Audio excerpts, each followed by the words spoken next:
صل على سيدنا ومولانا محمد وعلى سيدنا علي وسيدتنا فاطمة وسيدتنا زينب وسيدنا حسن وسيدنا حسين وعلى آله وصحبه وبارك وسلم سيدنا ومولانا محمد وعلى الحمدللہ رب العالمین والصلاة والسلام علی سید الانبیاء والمرسلین اللہم صلی علی سیدنا و مولانا محمد وعلی آلہ واصحابہ وبارک وسلم وصلی علیہ۔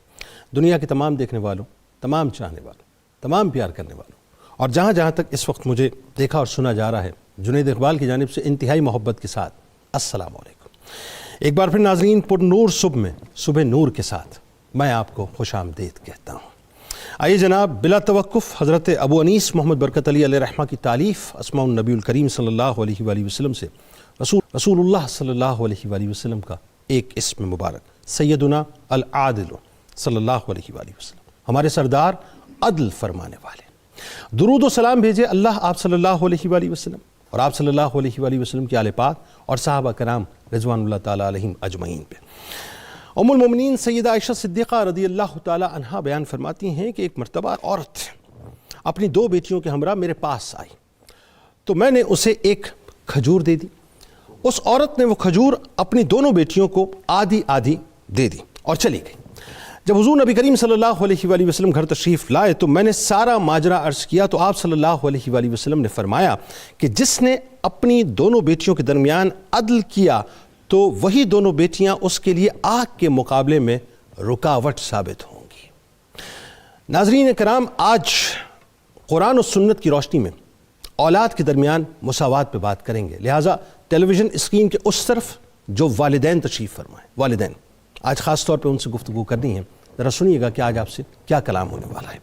معاملہ یہ صاحب کہ آج ہم بنیادی طور پہ، جیسا کہ میں نے آپ کو کہا کہ اس نعمت کا ذکر کرنے والے ناظرین جس نعمت کی حصول کی خواہش ہر بندہ کرتا ہے، عطا ہو جائے تو شکر کرتا ہے، نہ عطا ہو تو دعائیں مانگتا ہے، منتیں مانگتا ہے، اور پھر اس کے بعد مرادوں کے بعد جو ہے یہ نعمت اس کو ملتی ہے۔ اس سے بڑھ کر ناظرین اور کیا بات ہو سکتی ہے کہ تمام انبیاء کرام علیہم السلام نے اس نعمت کے لیے اللہ سے دعا کی ہے اور اس کے حصول کے بعد اللہ تبارک و تعالیٰ کا شکر بھی ادا کیا ہے۔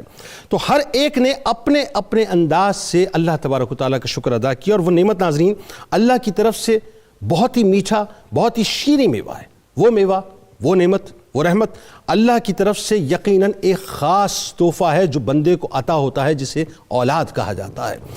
ناظرین کرام، اللہ نے یہ جو نعمت عظمیٰ سے ہمیں مالا مال کیا، یعنی جن کے پاس اولادیں ہیں، جن کی اولادیں جو صاحب اولاد ہیں، اس نعمت کے کچھ حقوق بھی اللہ تبارک و تعالیٰ نے متعین فرمائے، جس میں کچھ حقوق جو کہ آئینی حقوق کہلاتے ہیں، ان میں سب سے پہلے حق کے حیات ہے، دوسرا حق کے پرورش ہے، تیسرا حق کے تربیت ہے، چوتھا حق کے میراث ہے، اور پانچواں حق کے نکاح ہے۔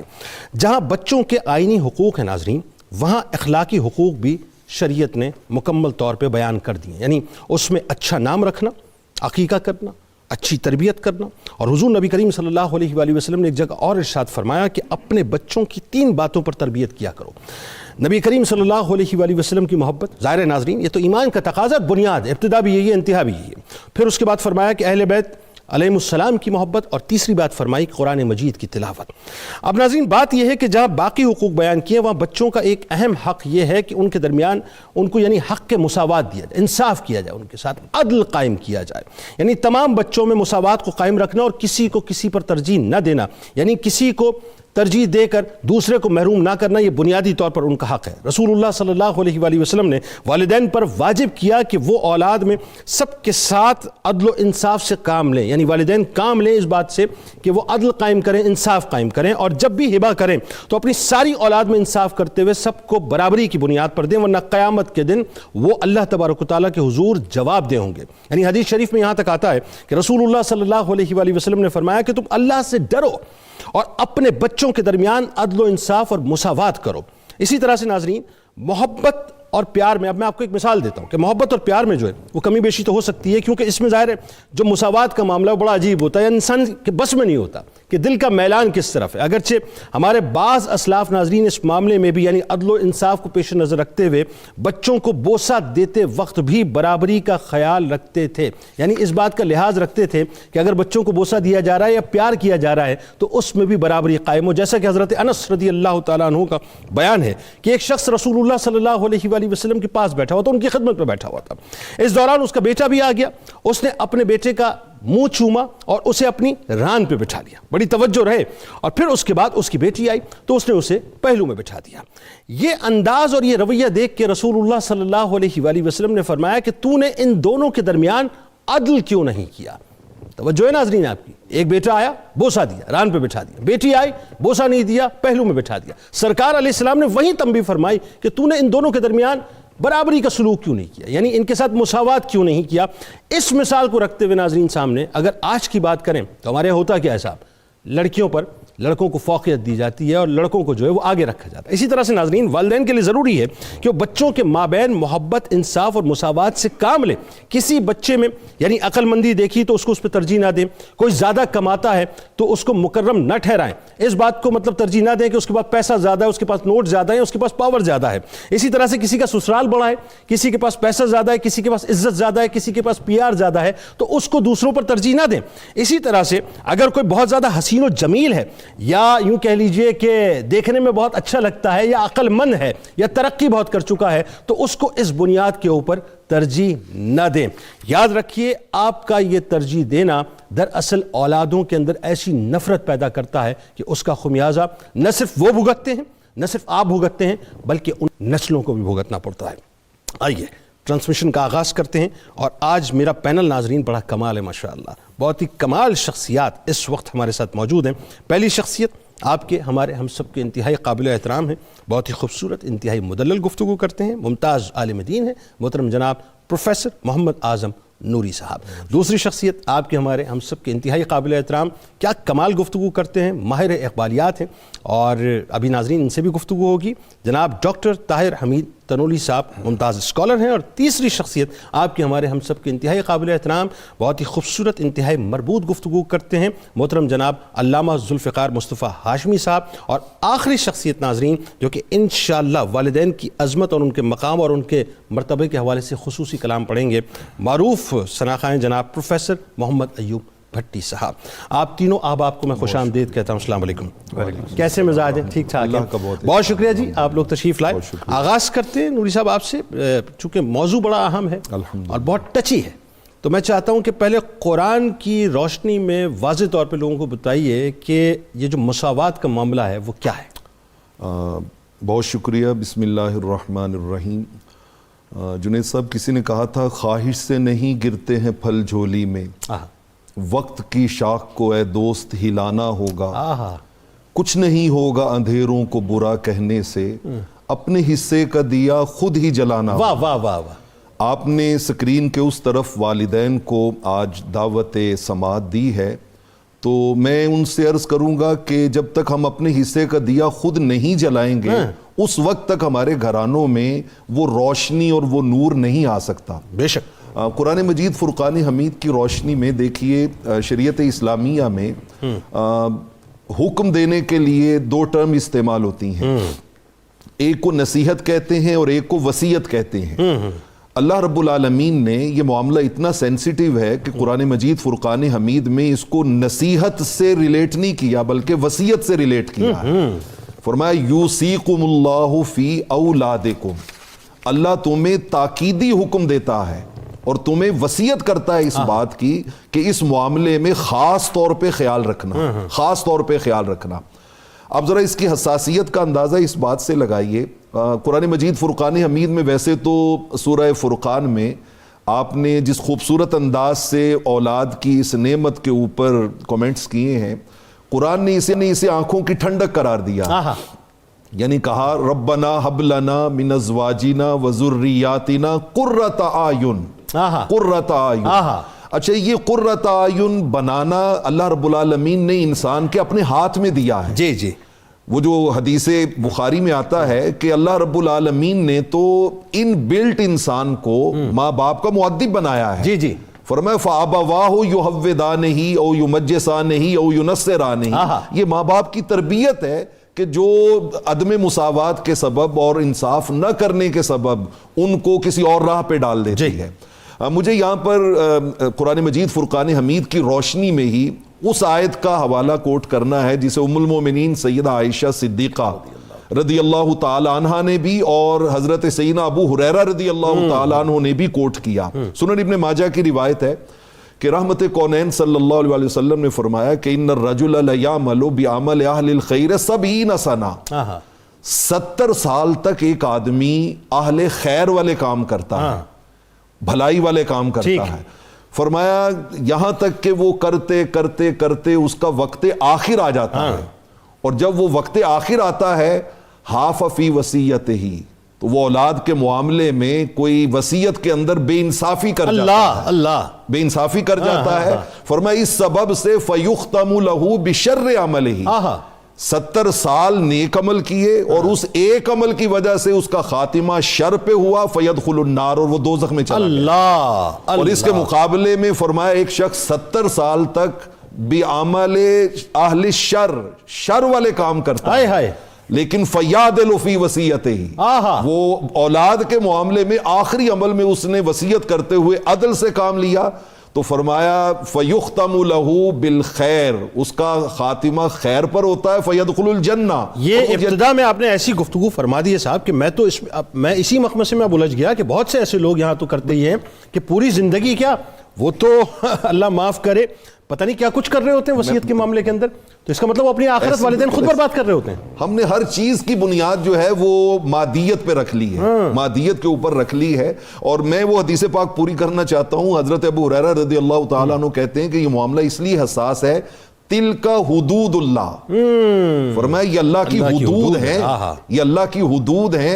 وَمَن يَتَعَدَّ حُدُودَ اللَّهِ فَأُولَٰئِكَ هُمُ الظَّالِمُونَ, اور جو ان حدوں کو پار کرے گا وہ ظلم کا ارتکاب کرے گا, اور ظالم کے لیے پھر دنیا میں بھی خیر نہیں اور آخرت میں بھی خیر نہیں. بالکل ایسا. اچھا یہیں سے اسی بات کو ٹو کرتے ہیں تو نوری صاحب, ایک مقدمہ تو نوری صاحب نے بنا دیا, اب اسی بات سے آگے ریلیونسی یوں بناتے ہیں کہ احادیث مبارکہ میں بھی بڑا صراحتاً جو ہے اولاد سے مساوات کے حوالے سے سرکار علیہ السلام نے فرمایا, واقعات کی روشنی میں بھی اور اقوال کی روشنی میں. پلیز. جی ہاں بالکل جی, ماشاء اللہ پروفیسر صاحب نے بہت تفصیل سے اس پہ روشنی ڈالی ہے.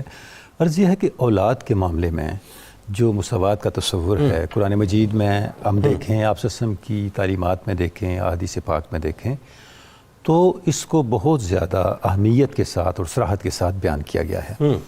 اس کی کئی وجوہات ہیں. پہلا سبب تو یہ ہے کہ جو عدل و انصاف ہے یہ فطری تقاضا ہے. جب تک آپ زندگی کے کسی بھی شعبے میں عدل و انصاف کو قائم نہیں کریں گے وہ شعبہ آگے نہیں بڑھ سکتا. جہاں عدل و انصاف پہ کمپرومائز ہوگا وہاں پر مسائل پیدا ہوں گے. یہی صورتحال اولاد کے معاملے میں بھی ہے.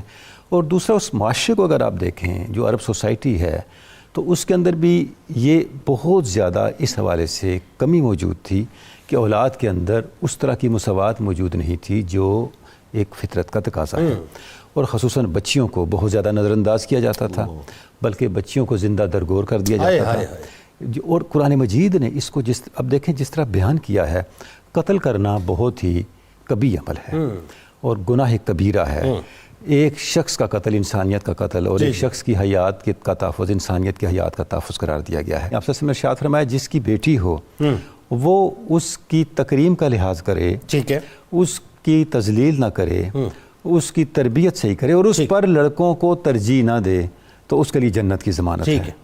یعنی یہ ایک جو پہلو ہے کہ بچوں کے اندر عدل اور خصوصاً بچیوں کو ترجیح دینا, یہ اس سے زیادہ بالا تر پہلو ہے جس پہ بہت زیادہ زور دیا گیا. آپ دیکھیں کہ آپ صلی اللہ علیہ وسلم کی بارگاہ میں ہر طرح کے لوگ آتے تھے, مرد بھی آتے تھے, خواتین بھی آتی تھی, حکمران بھی آتے تھے, ہر سوسائٹی کا طبقہ آتا تھا. لیکن صرف خاتون ہے جس کے آنے پہ آپ کھڑے ہوئے. جب سیدہ کائنات آتی تھی تو آپ کھڑے ہو جاتے تھے, ان کے لیے چادر بچھاتے تھے. ایسی مثال آپ کو شاید ہی ملے کہ آپ کسی لڑکے کے لیے کھڑے ہوئے ہوں, اس کے لیے اس طرح کا اہتمام کیا. شفقت پدری کا یہ عالم تھا, میسج تھا رہتی دنیا, یہ رہتی دنیا تک کے لیے میسج تھا کہ بچیوں کے لیے آپ نے اس طرح کا رویہ رکھنا ہے۔ آپ صلی اللہ علیہ وسلم نے ارشاد فرمایا جس کی 3 بیٹیاں ہیں اور اس نے ان بیٹیوں کی تربیت، اور جو 3 بہنیں ہیں ان کی تربیت صحیح کی اور ان کو اس درجے تک پالا پوسا کہ وہ اس کی محتاج نہ رہیں، اس کے لیے جنت کی ضمانت ہے۔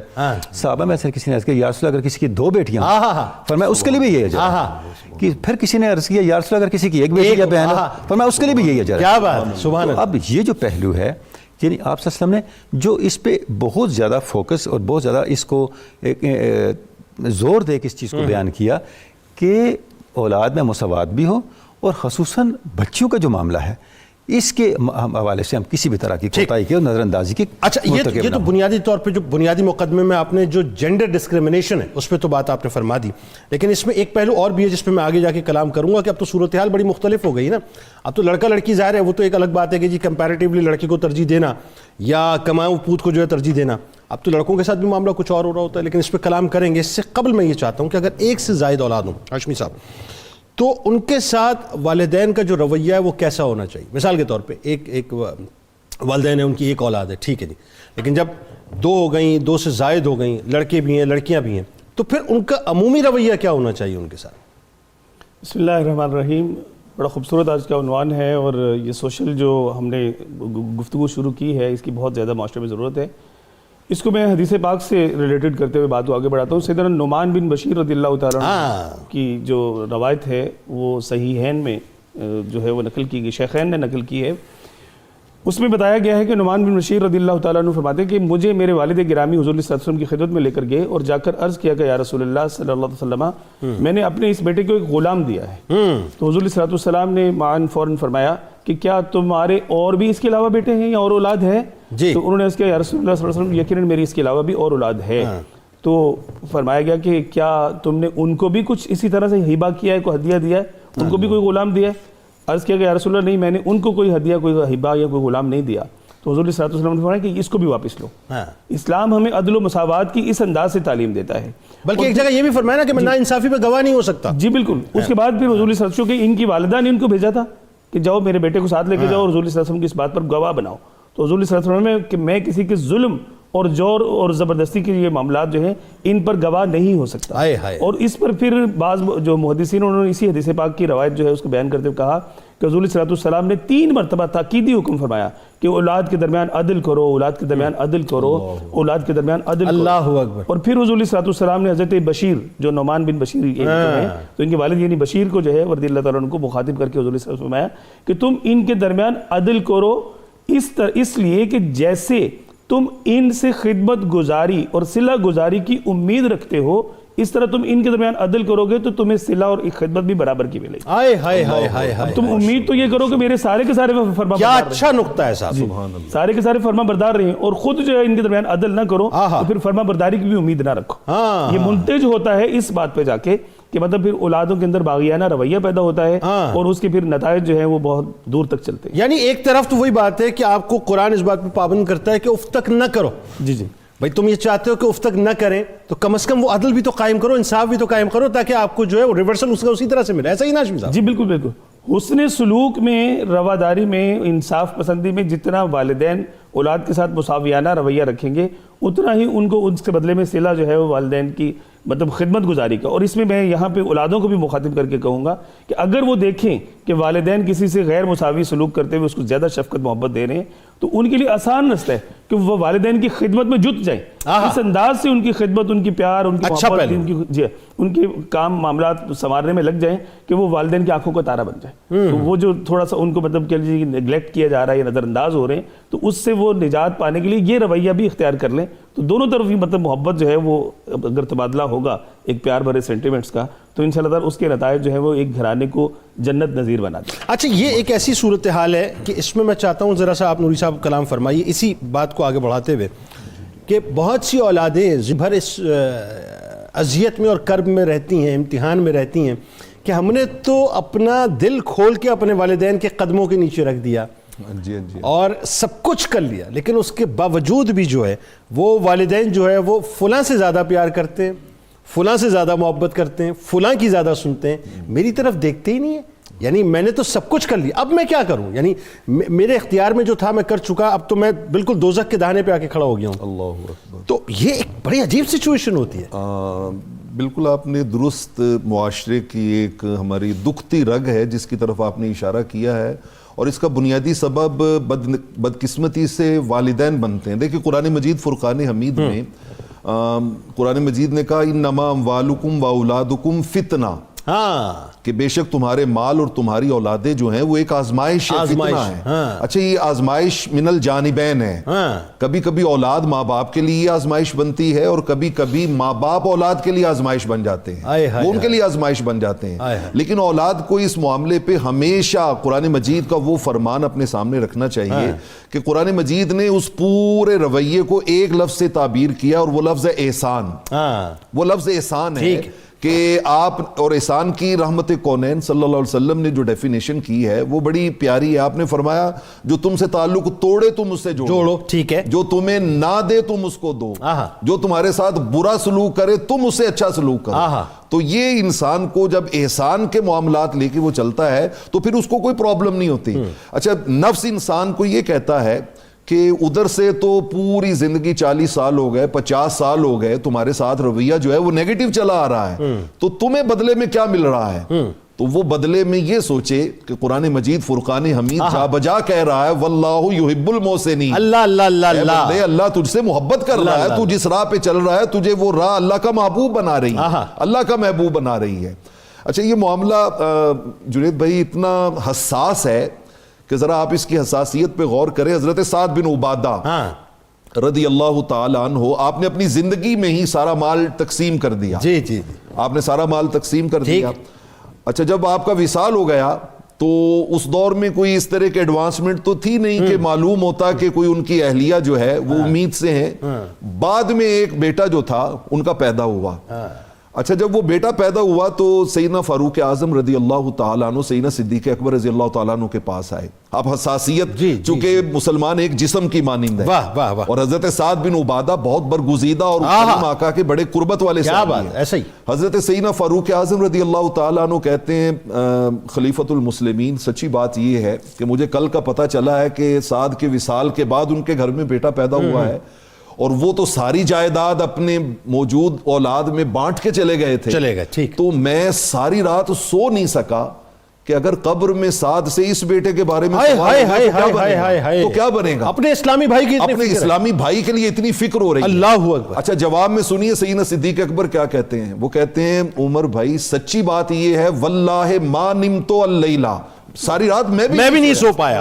ان کا پھر اس کا حل نکالنا چاہیے. دونوں مل کے حضرت سعد بن عبادہ کے بیٹے حضرت قیس جو بڑے بیٹے تھے ان کے پاس گئے. ان جا کر کہا کہ آپ کے ابا جان اپنی زندگی میں اس طرح سارا کچھ بانٹ گئے تھے, اب تمہارا ایک بھائی پیدا ہو گیا ہے تو کہیں اس کے سبب سے والد گرامی کی گرفت نہ ہو جائے, تو اس کا کوئی حل سوچیے. تو دیکھیں نا وہ اولاد بھی تو پھر اسی تربیت یافتہ تھی نا. انہوں نے کہا حضرت قیس بن سعد رضی اللہ تعالیٰ عنہ کہتے ہیں, ان کا جی آپ پریشان کیوں ہوتے ہیں, وہ سارا حصہ جو میرے والد گرامی مجھے دے کے گئے تھے میں اپنے اس پیدا ہونے والے اس کو دیتا ہوں. کیا کمال بات ہے, جبکہ دانستہ نہیں ہوا. بالکل ایسے ہی ہے, لیکن اس کے باوجود جو ہے وہ کس طرح سے محبت اس کو مینج کیا جا رہا ہے. بالکل ٹھیک ہے. ناظرین ہمارے ساتھ رہیے, اور خاص طور پہ جو والدین ہیں وہ ہمارے ساتھ رہیں. ایک مختصر سا وقفہ ہے, اور آپ کو پتہ ہے وقفہ ہم اس وقت جو لیتے ہیں وہ بنیادی طور پہ درود پاک کا ہوتا ہے. تو آئیے مل کر سرکار مدینہ صلی اللہ علیہ وآلہ وسلم کی بارگاہ اقدس میں انتہائی ادب کے ساتھ درود پاک کا نذرانہ پیش کرتے ہیں. اور جب وقفے سے لوٹیں گے انشاءاللہ تو میں تنولی صاحب سے ایک بات پوچھوں گا کہ کیا کسی وجہ سے کوئی ایسی گنجائش ہے کہ کسی اولاد کو دوسری اولاد پر فوقیت دی جا سکے؟ ہمارے ساتھ رہیں, ملاقات کرتے ہیں آپ سے درود پاک کے وقفے کے بعد. اللهم صل على سيدنا ومولانا محمد وعلى سيدنا علي وسيدتنا فاطمة وسيدتنا زينب وسيدنا حسن وسيدنا حسين وعلى وصحبه وبارك وسلم وبارك. اللهم صل على سيدنا ومولانا محمد وعلى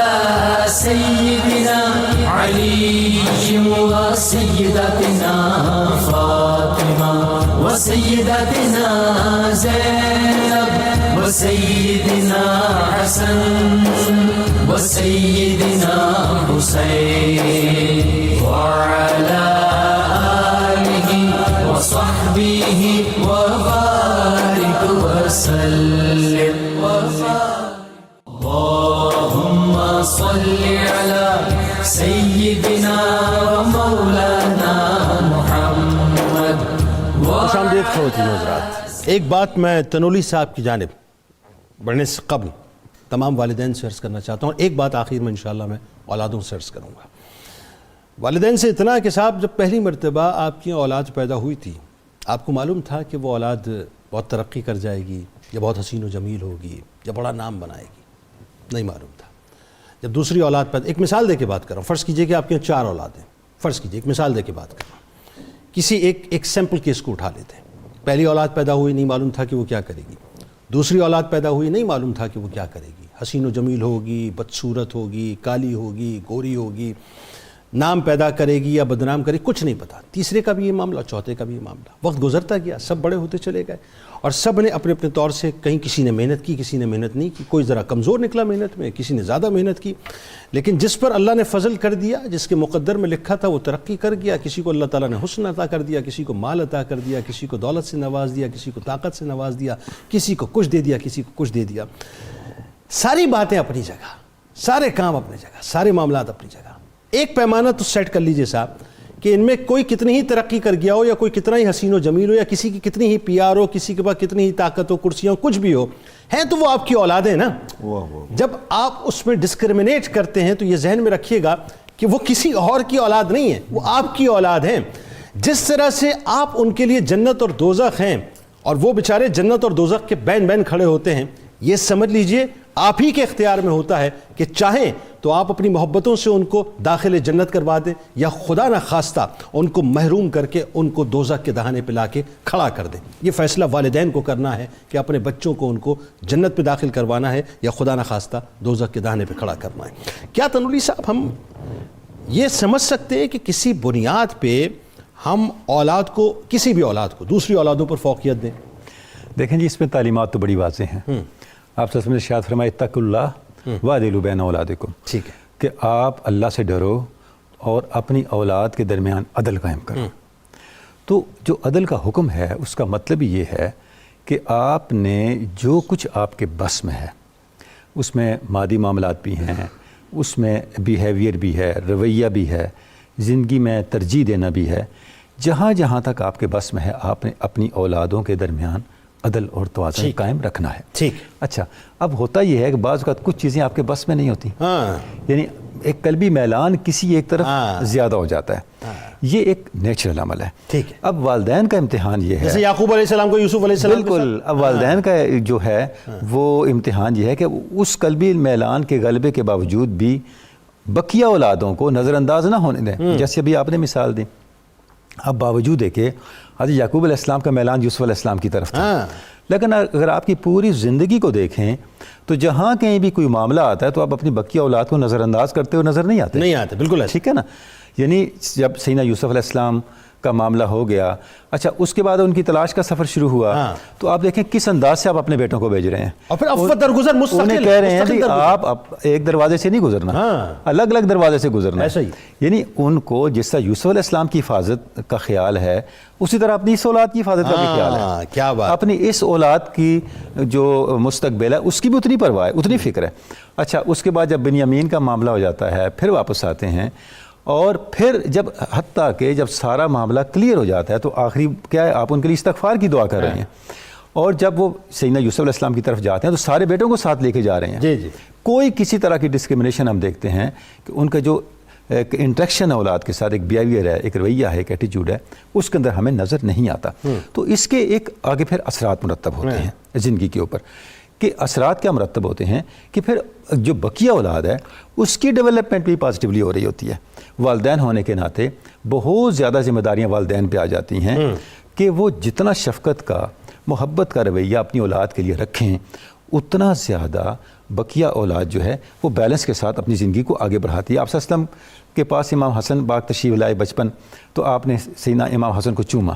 اچھا, وہاں اقرا ابن حارث موجود تھے. جی جی. اقرا ابن حارث تمیمی نے کہا یا رسول اللہ میرے تو 10 بیٹے ہیں, میں نے تو کبھی نہیں چوما ان کو. اللہ, آپ نے فرمایا من لا یرحم لا یرحم, اللہ جو رحم نہیں کرتا اس پر رحم نہیں بھی کیا جاتا. ٹھیک. اب دیکھیں آپ نے ارشاد کیا فرمایا, بھئی آغاز آپ نے کرنا ہے, ہاں آغاز آپ نے کرنا. آغاز والدین نے کرنا ہے. یہ وہی بات ہے نا جیسے میں کہہ رہا تھا کہ چاہیں تو جنت پہنچا دیں, بالکل چاہیں تو دوزخ کی بالکل. دانے جب پہ آپ کھڑا اپنی دیں. اولاد کے ساتھ رحمت کا اور شفقت کے رویے کا آغاز کریں گے تو اس کا نتیجہ کیا نکلے گا, جو آپ پر بھی رحم ہوگا.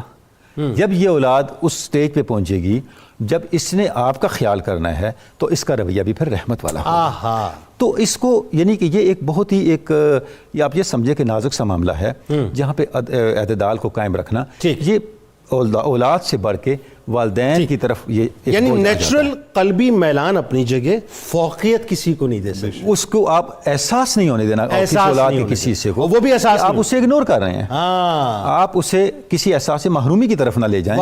اور اس کا آغاز جیسے ہم نے اس حدیث پاک کو دیکھا, اس کا آغاز ابتداً والدین نے کرنا ہے. یہ اور اس رسپانسبلٹی کو پورا کرنا ہے. یہ جو جیسے تنولی صاحب فرما رہے ہیں ہاشمی صاحب, یہ بڑی نازک ایک صورتحال ہوتی ہے کہ جس میں مثال کے طور پہ اس کو ہم تھوڑا سا جینڈر پہ رکھ کے بات کرتے ہیں.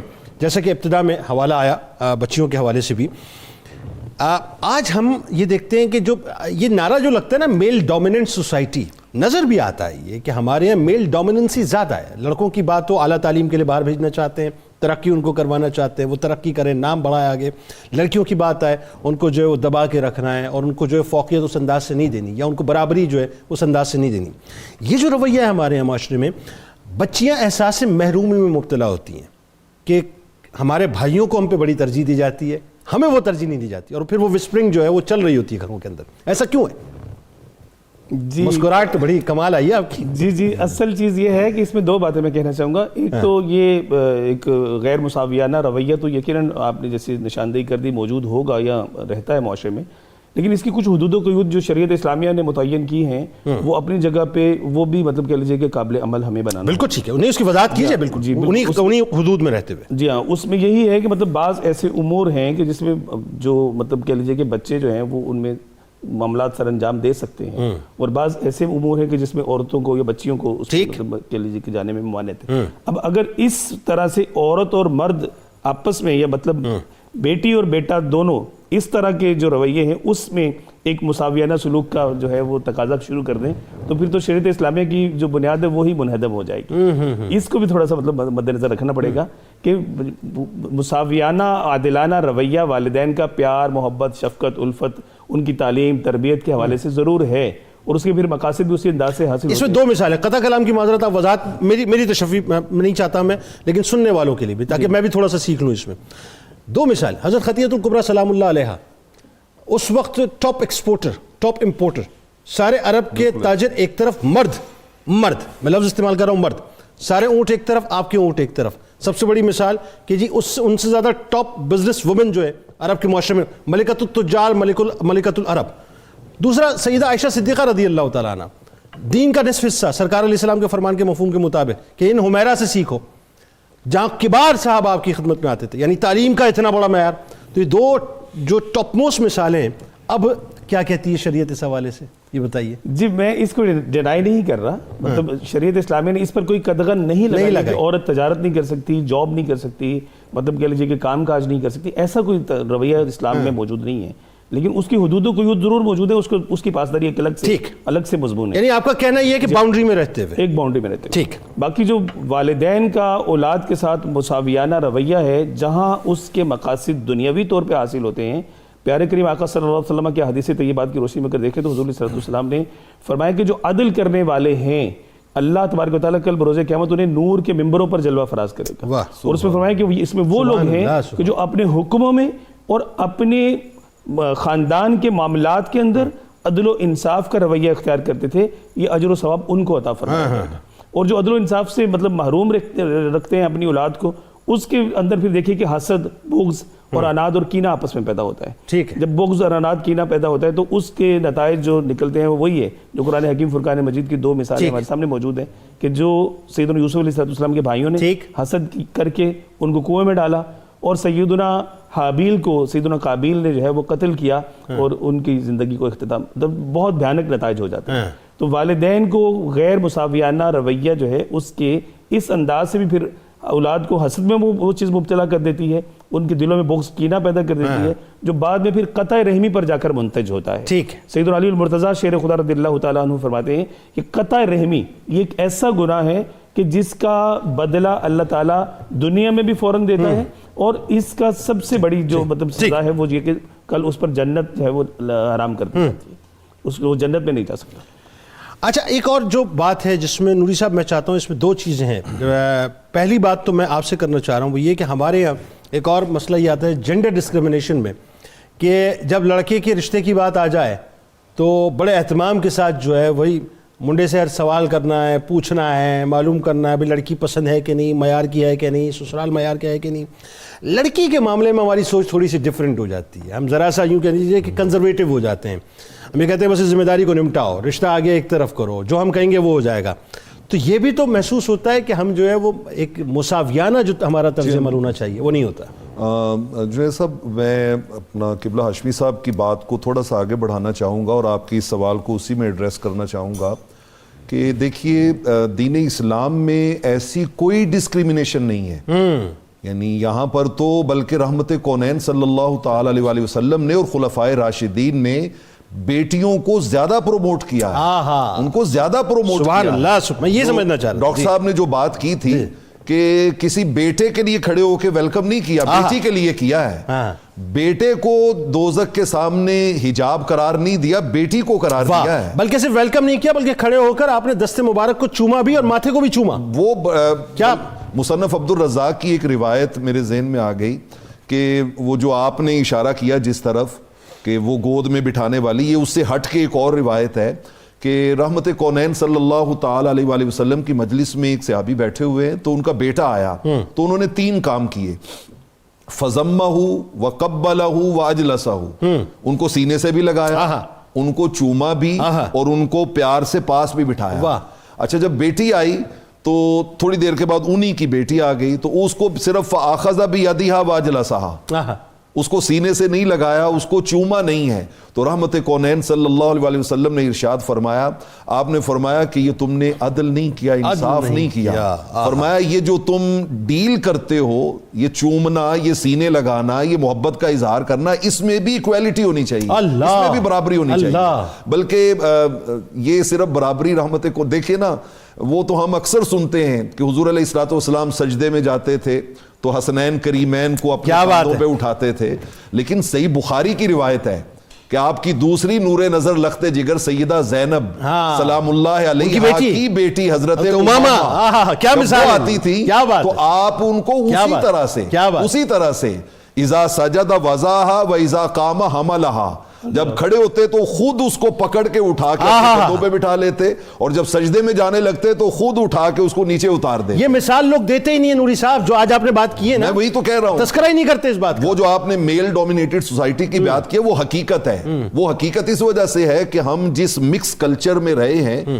اس کلچر کے اثرات ہیں ہماری سوسائٹی پر۔ اسلام قطعی طور پہ ایسی بات نہیں، بلکہ جب وہ صحابیات رحمت کونین کی خدمت میں حاضر ہوئی تھیں کہ یا رسول اللہ صلی اللہ علیہ وسلم، قرآن مجید میں ہر جگہ مرد کی بات، تو سورہ احزاب کی وہ آیت اتری تھی جس میں ساروں کو برابر رکھا گیا تھا، ان المسلمین والمسلمات والمومنین والمومنات والقانتین والقانتات والصادقین والصادقات، جتنی کیٹیگریز ہیں ساروں کو ایکول رکھا گیا کہ اگر ادھر صبر کرنے والے مرد ہیں تو ادھر صبر کرنے والی عورتیں بھی ہیں، اگر ادھر، اور پھر وہ آپ دیکھ لیجئے اگر جنت کے مردوں کا کسی کو سردار بنایا ہے تو جنت کی عورتوں کی بھی کسی کو سردار بنایا، یعنی اسلام کے اندر جو ہے وہ ایکویلٹی رکھی گئی۔ اور پھر سارے سردار ظاہر ہے پیدا تو اسی وطن سے ہوتے ہیں نا، اصل بات تو یہ ہے۔ بس ایک جملے میں وضاحت کر دیں تاکہ پھر بات آگے بڑھا دیں، تاکہ تشنا نہ رہے بات کہ بچی سے بھی پوچھنا اسی طرح سے ضروری ہے، لازماً بالکل اسی طرح سے ضروری ہے۔ بلکہ رحمت کونین صلی اللہ علیہ وسلم نے جب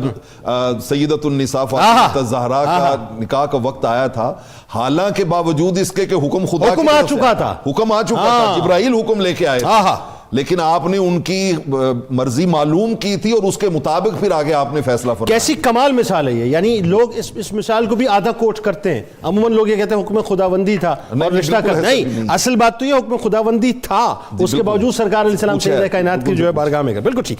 اچھا جی تنوری صاحب, اب ایک بات بتائیے کہ اگر گھر میں زیادہ, اب ہمارے یہاں بہت ہی عام سا رویہ ہے, یہ ہے کہ جی بچہ زیادہ کماتا ہے اس کی ڈومیننسی ہے, یا بچی زیادہ کماتی ہے اس کی ڈومیننسی ہے, حسین ہے, خوبصورت ہے, دکھنے میں اچھا ہے تو اس کی طرف قلبی میلان زیادہ ہے, پی آر زیادہ اچھی ہے, ذرا تعلقات ذرا اچھے ہیں تو اس کی طرف جو ہے, کیونکہ وہ پاور رکھتا ہے تھوڑی, سسرال بہت اچھا ہے, پیسے والا ہے, یعنی کسی نہ کسی وجہ سے میلان زیادہ ہوتا ہے. یہ جو طرز عمل ہے والدین کا یا گھر والوں کا, یہ کس طرح سے بچوں کو تباہ کرتا ہے؟ جی ہاں بالکل آپ نے درست فرمایا. یہ جو رویہ ہے یہ بہت منفی رویہ ہے, لیکن اس کی ایک اور ڈائمنشن بھی ہے. ہم نے یہ بھی دیکھا ہے کہ والدین کو وہ اولاد بہت پیاری ہوتی ہے جو ذرا نالائق ہوتی ہے. واہ, کیا یہ بھی ہوتا ہے؟ بالکل ٹھیک ہے, بہت اچھی مثال ہے, بہت اچھی مثال. اور میں نے تو یقین کر اکثر ایسی والدین دیکھے, بلکہ بہت سے لائق جو ہے پوری زندگی یہ شکوہ کرتے رہتے ہیں کہ ہم نے تو خدمت کر کے جان دی, لیکن توجہ ماں کی طرف ہے, کامیابیاں ہماری ہیں, ایسا ہوتا ہے, اور والدین پیار ان سے کر. بہت اچھی مثال ہے. تو جو حقیقی والدین ہیں, دیکھیں ماں کون ہوتی ہے. گھر میں 4 سیب آئے, 5 افراد تھے, تو ماں نے کہا میں تو سیب کھاتی نہیں, مجھے تو سیب پسند ہی نہیں ہے. ہم نے تو ایسی مائیں دیکھی. دیکھیں آپ کی خدمت میں عرض کروں کہ یہ رویہ ابھی ڈسکس بھی ہوا, تھوڑی سی ڈسکریمنیشن جینیٹک ایشوز پیدا کرتی ہے, وہ خاندانوں میں چلتا ہے. شاید کہیں سے یہ رویہ آیا تھا جو آگے منتقل ہو گیا. ایسا ہی حقیقی والدین ایسا کبھی نہیں کر سکتے. تو بات یہ ہے کہ اس رویے کو والدین کو چاہیے ادھر ہی ختم کر دیں, آگے نہ چلے. بہت اچھی بات, آگے نہ چلے, کیونکہ بنیادی ریسپانسبلٹی والدین کی ہے. واہ واہ, جیسے حدیث پاک میں نے اچھی بات. اچھا اب اگلی میں قرآن مجید سے حوالہ دینا چاہوں گا, بس مختصر وقت. ابراہیم علیہ السلام نے جب خواب دیکھا تو آپ نے کیا کیا؟ آپ نے آ کے کہا اسماعیل علیہ السلام سے, انی ارا ان اذبحک, بیٹا میں یہ دیکھ رہا ہوں تمہیں میں اللہ کے لیے ذبح کر رہا ہوں, فانظر ماذا تری. اب جا کے حکم نہیں جاری کیا, کمال بات ہے. جی جی, ان سے رائے لی, انہوں نے کہا جیسے آپ کا جی چاہے کریں, اور قرآن مجید میں آتا ہے فلما اسلما, دونوں نے تسلیم کیا. یہ فیضان نظر تھا یا مکتب کی کرامت تھی. تو یہ جو چیزیں, یہ تربیت تھی, تو انہوں نے کہا نا ایسا ہی.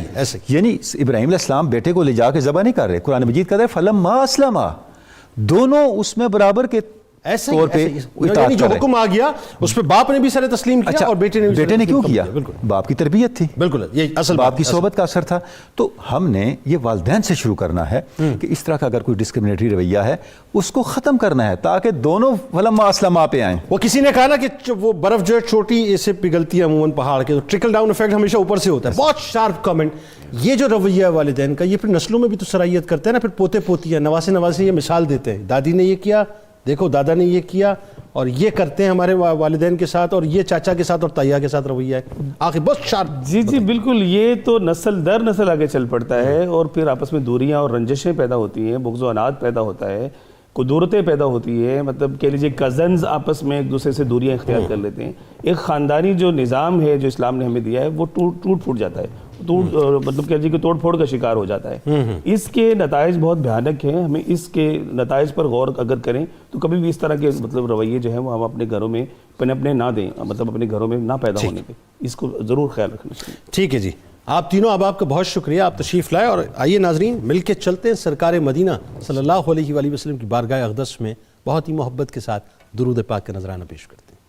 اللهم صل على سيدنا ومولانا محمد وعلى سيدنا علي وسيدتنا فاطمة وسيدتنا زينب وسيدنا حسن وسيدنا حسين وعلى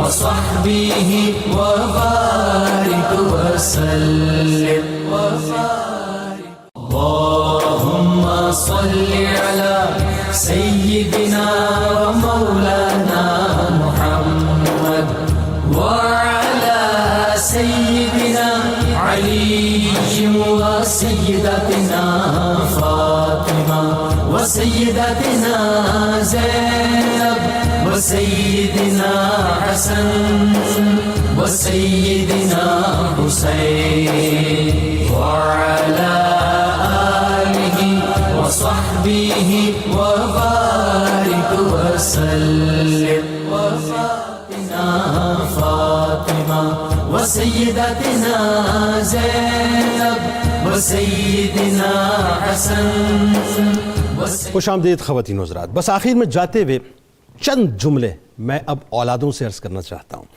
دیکھیے صاحب، پورے پروگرام میں ہم نے والدین کو نصیحتیں کی، ہمارے ممتاز علماء کرام یہاں موجود ہیں جو والدین کو بتاتے رہے کہ ان کو کیا کرنا چاہیے اور کیا نہیں کرنا چاہیے. اب میں بچوں سے مخاطب ہوں کہ ان کو کیا کرنا چاہیے، ذرا سنیے.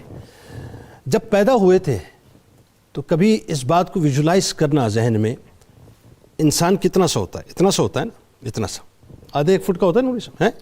اور جس وقت باپ نے پہلی مرتبہ گود میں اٹھایا ہوگا، ماں نے جب اٹھایا ہوگا، آپ کو تو پتہ ہی نہیں ہوگا کہ اس کی خوشی کا عالم کیا ہوگا، ماں کی خوشی اور باپ کی خوشی کیا ہوگی. اس کا کوئی، میں آپ کو مثال میں وضاحت کر ہی نہیں سکتا اس بات کی. لیکن آپ یہ سوچئے کہ وہ موقع ہوتا ہے کہ اگر خدا نہ خواستہ ماں باپ چاہتے تو آپ کو اٹھا کر کسی کوڑے دان میں بھی ڈال سکتے تھے نا. نہیں ہے پیسے جی، نہیں کما سکتے، نہیں پورا کر سکتے، آپ کسی کتے کی، کسی بلی کی، کسی جانور کی نظر ہو جاتے. نہیں، ماں نے آپ کو کلیجے سے لگایا، باپ نے آپ کو سینے سے لگایا، پال پوس کے بڑا کیا. بس وہ جو ایک لمحہ ہے نا، وہ جو ایک لمحہ جس وقت آپ دنیا میں آئے تھے اور جو پہلی مرتبہ ماں کا آپ کو لمس ملا تھا اور باپ کا آپ کو لمس ملا تھا، میں کہتا ہوں ساری ڈسکرمنیشن ایک طرف ہے، ساری ڈسکرمنیشن، ساری تفریق ایک طرف ہے، غیر مساویانہ سلوک ایک طرف ہے، غیر انسانی سلوک ایک طرف ہے، ساری ناانصافیاں ایک طرف ہیں، سارے امتحانات ایک طرف ہیں، سب کچھ ایک طرف ہے. ماں کا وہ پہلا لمس اور باپ کا وہ پہلا لمس جو ہے، اس کا حق اولاد زندگی بھر ادا نہیں کر سکتی. جنت ایسے نہیں مل جاتی صاحب، بڑی مشقت کے بعد ملتی ہے. بس یہ سمجھ لیجئے کہ اگر اللہ تعالیٰ نے آپ کے حق میں جنت کو اسی طرح رکھا ہے تو پھر اسی طرح سے ملے گی کہ سارے بچے نوازے جائیں گے، آپ دھتکارے جائیں گے. سارے بچے خدمت نہیں کریں گے، آپ خدمت گزار ہوں گے، لیکن اس کے باوجود بھی آپ پر لعن طعن ہوگی. اس لعن طعن کو اس طرح تسلیم کر لیجئے کہ ماں باپ کے آگے اف نہیں کرنا. کیوں؟ اس لیے کہ اسی راستوں میں سے، انہی جو خاردار جھاڑیوں سے نکل کر دامن کو بچا کر مجھے جنت کا حصول کرنا ہے، اپنے والدین کو راضی رکھنا ہے. آئیے جناب کتاب الشفا کی جانب آپ کو لیے چلتے ہیں. آمدنی میں اضافے کا وظیفہ ہے، بڑا کمال وظیفہ ہے، توجہ سے سنیے. آمدنی میں اگر آپ اضافہ اور برکت چاہتے ہیں تو روزانہ نماز فجر کے بعد سورہ عنکبوت کی آیت نمبر 62 اول و آخر درود پاک ضرور پڑھیے. 313 مرتبہ پڑھیں، انشاءاللہ آمدنی میں اضافہ ہوگا. حضرت خواجہ معین الدین چشتی اجمیری رحمۃ اللہ علیہ کا قول مبارک ہے، جس شخص میں 3 خصلتیں پائی جائیں تو سمجھ لو کہ وہ اللہ کا دوست ہے. دریا جیسی سخاوت، آفتاب جیسی شفقت اور زمین جیسی تواضع. آئیے جناب آپ کو یہ بھی بتاتے چلتے ہیں کہ اگر آپ 92 نیوز میں آج کے اس کالم کو پڑھنا چاہتے ہیں، یعنی آج اس مضمون کے حوالے سے کچھ پڑھنا چاہتے ہیں، تو فوراً جو ہے یا تو آپ اس کو آن لائن جو ہے وہ اپنا اپڈیٹ کیجئے اپنے پاس، یا روزنامہ 92 نیوز کو کھول کے اس مضمون کو پڑھیے. اس کے ساتھ ساتھ ٹویٹر کا جو ہمارا اکاؤنٹ ہے اس کو فالو کیجئے، فیس بک کا جو ہمارا پیج ہے اس کو آپ لائک کیجئے اگر ابھی تک آپ نے نہیں کیا، اور یوٹیوب چینل کو سبسکرائب کر کے بیل آئیکن کو کلک کر لیجئے. اب وقت ہے نعرہ لگانے کا، اور نعرہ آپ کو پتہ ہے وہ ہے جو بنیادی طور پہ میں یہ کہتا ہوں 2 قومی نظریہ ہے. اللہ تبارک و تعالیٰ پاکستان کی ایک چپے کی حفاظت فرمائے، پاکستان کی مٹی کی ایک ذرے کی حفاظت فرمائے، پاکستان کے محافظین کی حفاظت فرمائے، اور اللہ تبارک و تعالیٰ اس پاکستان کو اسی انداز سے دنیا میں ممتاز فرمائے. تو آئیے 2 قومی نظریہ جو لکیر ہے وہ نعرے کی صورت میں اور نعرہ مل کے لگاتے ہیں. ہمارے ساتھ ہمارے اسکالرز موجود ہیں. پاکستان کا مطلب کیا؟ لا الہ الا اللہ محمد رسول اللہ صلی اللہ علیہ وآلہ وسلم. اس دعا، اس امید، اس یقین کے ساتھ کہ لا یؤمن احدکم حتی اکون احب الیہ من والدہ وولدہ والناس اجمعین. اس دعا، اس امید، اس یقین کے ساتھ اجازت دیں کہ اللہ تبارک و تعالیٰ آپ کا، ہمارا، ہم سب کا حامی و ناصر ہو. اللہ حافظ. دنیا میں مجھے جو بھی ملا، جتنا ملا ہے، سب کچھ یہ میری ماں کی دعاؤں کا صلہ ہے. سب کچھ یہ میری ماں کی دعاؤں کا صلہ ہے. ماں باپ کے اٹھے ہوئے ہاتھوں کی بدولت، ماں باپ کے اٹھے ہوئے ہاتھوں کی بدولت دیکھو میرے اللہ نے مجھے کتنا دیا ہے دیکھو میرے اللہ نے مجھے کتنا دیا ہے بخشش کا سبب ہے میرے والد کی دعائیں بخشش کا سبب ہے میرے والد کی دعائیں مجرم ہوں مگر سر پہ تو رحمت کی رضا ہے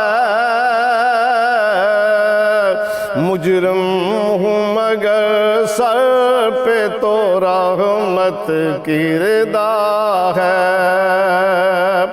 یاد آئے وفا ماں کی تو بہہ جاتے ہیں آنسو دراصل یہ سرکار کی سنت سے وفا ہے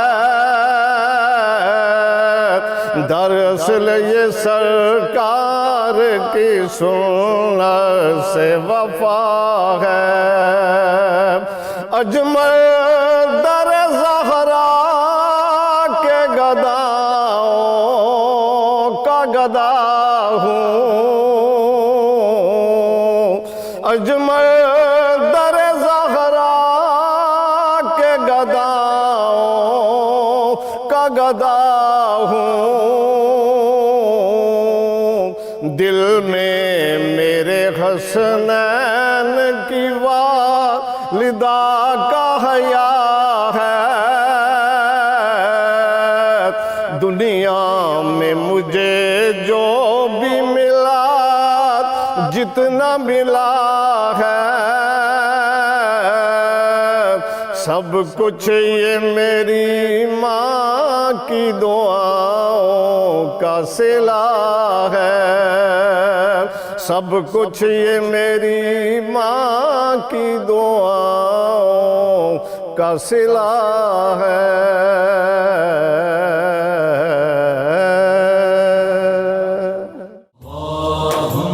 صل على سيدنا ومولانا محمد وعلى سيدنا علي وسيدتنا فاطمة وسيدتنا زينب وسيدنا حسن وسيدنا حسين وعلى آله وصحبه وبارك وسلم